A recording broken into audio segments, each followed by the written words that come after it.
ઉત્તર ગુજરાતથી શરૂ થયેલી કોંગ્રેસની જન આક્રોશ યાત્રા આજે બનાસકાંઠાના ડીસા ખાતે પહોંચી। આજે ડીસા શહેર અને તાલુકા કોંગ્રેસ દ્વારા ડીસા સ્થિત ડોક્ટર બાબા સાહેબ આંબેડકરજીના સ્ટેચ્યુ ખાતે ડીસાના કોંગ્રેસ કાર્યકરો દ્વારા ઉત્સાહભેર સ્વાગત કરવામાં આવ્યું। ગુજરાત પ્રદેશ કોંગ્રેસ દ્વારા ખેડૂતના હિતમાં ખેડૂતોના દેવા માફી, ખેડૂતોના પાક વળતર અને શિક્ષિત યુવાનોને રોજગારી આપવામાં નિષ્ફળ નીવડેલ ગુજરાત સરકાર વિરુદ્ધ ખેડૂત જન આક્રોશ રેલીનું આયોજન કરવામાં આવ્યું છે।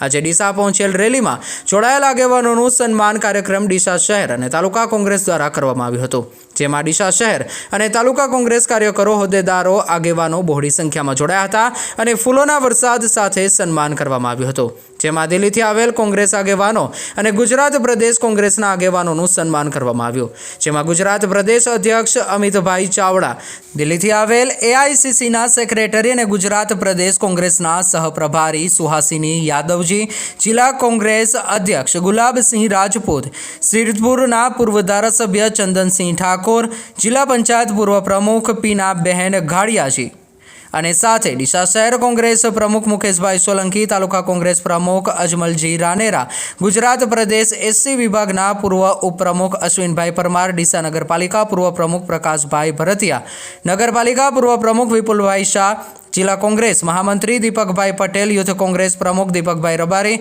ભગવતી રેડીમેડના માલિક ડીસા શહેર કોંગ્રેસ મહામંત્રી દીપકભાઈ કછવા, શહેર કોંગ્રેસ ઉપપ્રમુખ અશોકભાઈ રાજપૂત, ડીસા તાલુકા એસસી વિભાગના ચેરમેન ગણપતભાઈ પરમાર, જિલ્લા એસસી વિભાગના મહામંત્રી બાબુલાલ મકવાણા, કોંગ્રેસ કાર્યકર મોહમ્મદ ખોખર સાહેબ, મહામંત્રી દિનેશભાઈ સોલંકી, રમેશભાઈ સોલંકી, કેવડભાઈ પરમાર, યુથ કોંગ્રેસના કાર્યકરો બહોળી સંખ્યામાં હાજર રહી ઉત્સાહભેર સ્વાગત કાર્યક્રમ સફળ બનાવેલ। અહેવાલ હરગોવન ચૌહાણ, ખબર બનાસકાંઠા ન્યૂઝ। સમગ્ર ગુજરાતની જનતાની જે તકલીફો છે, પીડા છે, જે દર્દ છે, સરકારનો ગેરવહીવટ અને ભ્રષ્ટાચાર અને અત્યાચાર છે, એ તમામ લોકોની તકલીફો, પીડા અને આક્રોશને વાચા આપવા માટે આ જન આક્રોશ યાત્રા છે। ગઈકાલે ધરણીધરથી શરૂઆત કરી, આજે બીજો દિવસ છે।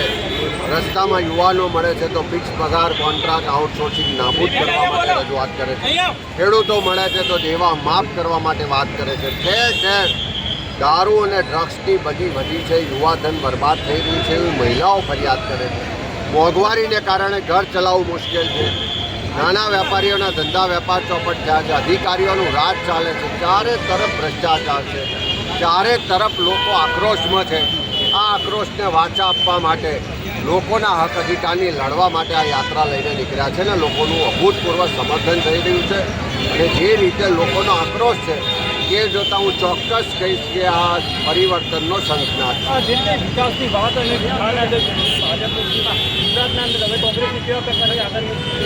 વિકાસના નામે ખાલી વાતો થાય છે, જાહેરાતો થાય છે, ઉત્સવોને તાયફા થાય છે। બિહારમાં પણ મહિલાઓના મત લેવા માટે એમના ખાતામાં 10-10 હજાર રૂપિયા નાખ્યા। અહીં ગુજરાતમાં 30 વર્ષની સરકાર છે, પણ અહીંની ગૃહિણીઓને મોંઘવારીમાંથી રાહત નથી મળતી। બહેન દીકરીઓ પર અત્યાચાર થાય છે, બળાત્કાર થાય છે। આજે ગુજરાતના યુવાનોને કાયમી રોજગાર નથી મળતો। ગુજરાતનો ખેડૂત આત્મહત્યા કરી રહ્યો છે। સરકારના ત્રાસથી સરકારી કર્મચારીઓ એવા પીએલઓ પણ આત્મહત્યા કરી રહ્યા છે। એટલે તમામ વર્ગ વિસ્તારના લોકો આ સરકારથી નારાજ છે ને પરિવર્તન થવા જઈ રહ્યું છે।